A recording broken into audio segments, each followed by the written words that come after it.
Now sa pikas bahin mahigala kining kang Cabral mga kahigalaan nga kamatayon medyo misteryoso magyud kaayo mga sukit ti paminaw. Sa ako nang giingon ang una gyud dinha mga higalang tan-awonon kung kadtong maong patayng lawas nga nakita didto mga higala sa Kinon Road.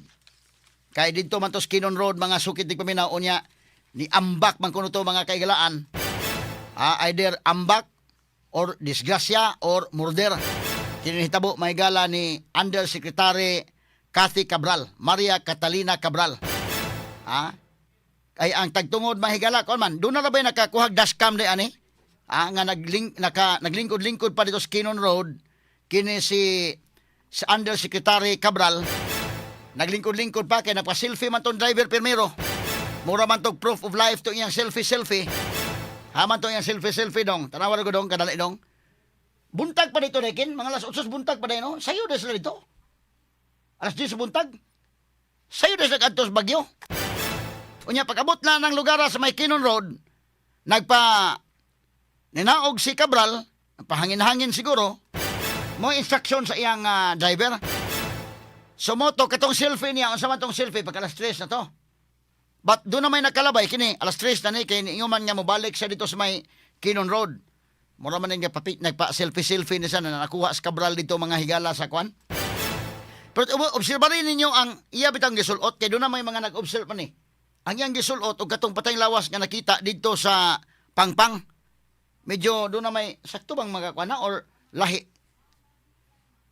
Muna nga ang uban mo, nagduda sa inyong kalakiha. Nagduda sila pero ingon mo ko John Vic Remulla nga na autopsy na kuno unya maogyo kuno. Pero sahay magod mahigala ang tao, di mali kay magduda kay kini John Vic Remulla magod mga sukit ti paminaw, DILG secretary, medyo di man ibag-o sad niya mahigala nga mo usab-usab og statement. Kay numdo mo atong pagdakop ni Duterte mga kaigalaan, gida dito sa ICC. Si John Vic Remulla mo mapasagarbuhon sa ingon nga ang nagplano siya, si Anyo, si Gibo Chuduro o ang presidente. Pagkabulabog mga kaigalaan iyang gilimod. Lahi na po yung statement. Muna nga, di malikay mga tao, napay daghang mga questions. Mismo gani mahigala Malacanang, pag-resign ni Bersamin, o matatug-ani o sige tinuod hinungdan nga nung resign sa Bersamin. Straight to the point. Muna karong pangutana, unsa man ni, official yun tinuod yun nga, mao na gito na ay autopsy result, mao gito, lawas gito ni Cabral. Di malikay mga tao mangutana, ana. Mao ni ang selfie sa driver, at kung panahuna niya, doon ay nakakuha og sa dashcam, nakakuha mahigala nga naglingkod kuno sa Cabral dito, atong tanawon tong dashcam kuno dumi. Kani o. Kani naman ni siya ikondong. Naman ni siya audio o wala ra. Kani. Doon ay nakakuha. Kana. Mo ni mahigala. Medyo ma-enhance ba kanino? Naglingkod sa Cabral dito sa kwan, barriera. Okay.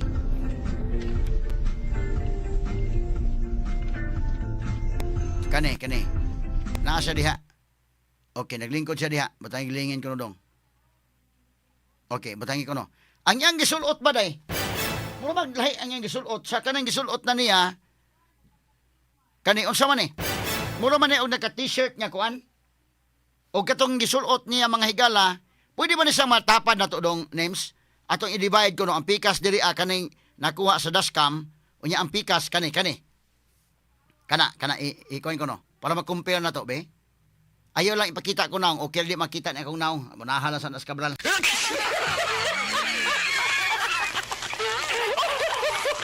Atong i-agi katawa ha. O tanaw, atong i-tapad ha. Kaning usa ka. Muna maglahi lagi gisulot niya sa nina, day. Lahi man yung gisulot niya sa nina.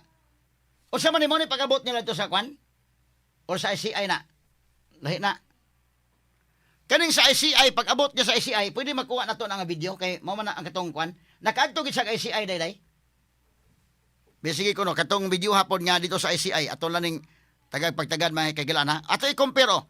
Nga namang mura maglain ang gisulot nga t-shirt, lahi man ang gisulot nga sinina. Sa man nga klase sa style nga sinina, day ka na makita bitaw ni, mura man iyang, ang iya bang shoulder ba? Makita. Unsa man na, dili man na t-shirt nga round neck. Kini usa mo ra mag round neck ning kuana nga t-shirt. Di ato kunong klaruhon mga higala ha. Okay. So mo na atong gi-compare mga kaigalaan ha, kining selfie sa driver ni ining Cabral o kini mga higalang kuan. Okay, kanang selfie sa iyang driver o kaning usa nga nakita sa dashcam. O muro magdili sa Cabral, kana kuno day ato kunong kuan na. Unsa man to nato sa audio indiken? Nato audio. Unsa man to pag abot niya to sa ICI? Bisigi kuno be kay mura man og atong tan-aw ni kay una kong pangutana mga kaigalaan unsa man ni? Kini siya si Cathy Cabral gyud ni or dili? Mo na unang pangutana. Kay kadto bang kuan names nakakita ka katong tuwa sa ubos na katong pagkuan na? Pag tagak sa ubos. Mura man og ang iyang lawas mo lahi man nga kuan. Or mo nang dunay doubt ang mga tao ha. Dunay mga pangutana kung kadto mao ba gito si Cabral or dili.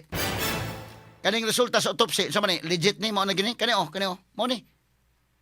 Mao ni mahigala nakita sa ubos na dito. Okay. Di ba ta mabadlong smita ni dong kato na kuan. So kining babayhana mo to nakita sa ubos. Ang yang gisulot ba? Medyo mao. Kaning gisulot sa usa kaning nag-selfie driver, lahi man nga kuan. Lahi man nga sinina. Okay. Unsa man ni di pa ni kuan day, kamo may sweeto anay sa sinina. Unsa man ang klase sa sinina? Di man na spaghetti or sa ba na lain mo kuning mga kuan sinina sa babae dito kaila. Ang sa laki dali raman mahigala kay kini lamang round neck nya.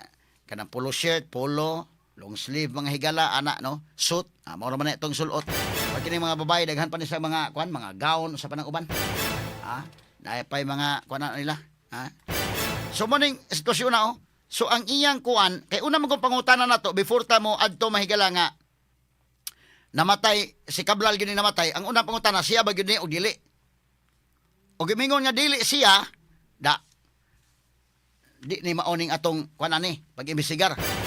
Pero kung siya, ang sunod niya pangutana, unsa man nga nganong namatay man. Tungod kay natagak, nganong natagak man. Tungod ba kay natagak kay siya ni ambak? Tungod ba kay natagak kay dunay nagtukmod? Or tungod ba kay naligas siya na aksidenteng natagak? Straight to the point. Mao ni ang dakong pangutana mga sukit tig paminaw. So, ato tan-aw no, mao ni ang iyang kwan. Kining usa buntag pa kuno ni nakit-an deken. Kay dashcam man eh. Mao ni nakita sa dashcam. Unya kining usa pagkahapon na. Kay ang testimonyas driver god ni adto sa Baguio ni hunong sila sa may Cannon Road kay gusto ko na magpahangin ni si Cabral unsa man dito panahon na dito init ang lugar ha? Okay, bugnaw na ang lugar kay Baguio man no pero naglantaw-lantaw sa diha. So sige ato ning kuno na nya pag nakita dito sa ubos medyo lahi man to nga kuan. Doon na kalainan ba ang bayhon o ang isulot no mo na nga mga tao di malikayan nga makapangutana lang gyud kay kanana ang doon na mo ginhitabo na kaniadto anigod. Di man kay na doon na nahitabo sa UNAS Pilipinas katong investigation sa DepEd nga niingon nga ay nalantog dayon nag-imbestigar kuan lang to. Absulto na kay kanang namatay na. Habay namatay mahigala nga wa man buhi man din dako. Straight to the So point. muna diha pero ato nang tiwason og mapuhon kining atong pagpadayon mahigala nining atong mga hisgutanan labot ini kamatayon ni Cathy Cabral. Straight to the point. Sa nga nalas kinitibok ang puwersa sa DYHP RMN Cebu, atong studio technical partner karon kasamang Jesus Minya sa transmitter site si kasamang Jerome Yap ug uban kasamang Rubel Boyser. Gusto News Department bahigala kinitibok ang puwersa mo itong kauban karubutaga. Ako kasamang Rufil Fernandez Banyok manamilit kaninyo pilagis pagingon sa tanang panahon sa tanang higayon. Dalaygon ang Dios, mayong buntag Pilipinas, tatak RMN. Not just number one. Simply dominant. Inyong napapakinggan ang best radio commentary program ng 20th Cebu Archdiocesan Mass Media Awards. Straight to the point ni Attorney Rufil Fernandez Banyo.